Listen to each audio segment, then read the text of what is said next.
សួស្តីខ្ញុំបាទប្រុសថ្ងៃនេះខ្ញុំនឹងបង្ហាញអំពីរបៀបលាងសម្អាតធុងដោយប្រើម្សៅសាប៊ូលាងធុងនិងកម្មវិធីលាងសម្អាតធុងឥឡូវនេះខ្ញុំនឹងបង្ហាញអំពីរបៀបលាងធុងដំណើរការស្វ័យប្រវត្តិនៃម៉ាស៊ីនបោកប្រភេទទ្វារពីមុខ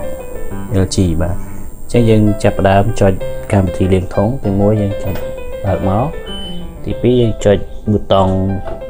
ពី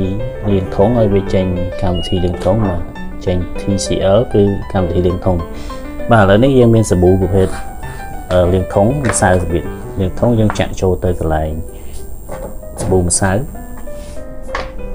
បាទយើងចាក់ឲ្យអស់តែម្ដងមួយកញ្ចប់នេះគឺយើងលាងម្ដង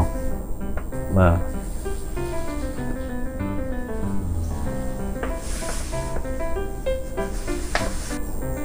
បន្ទាប់ពីយើងចាក់ចូលអស់ហើយយើងចុចដំណើរការបាទឥឡូវគឺកំពុងតែដំណើរការចូលទឹកនិងលាងសម្អាតធុងដោយបាទនេះកំតិចចាប់ផ្ដើមចេញមកចេញច្រើនស្ទើរកំតិចដីដែលចេញពីធុងតិចទូលីមេរោគផ្សេងៗចេញមកក្តាំពេលស្ដាំវាចេញមកច្រើនពីដងទឹកវាចាប់ដើមចេញ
បាទនៅទឹកចេញមកឡើងខ្មុំហើយ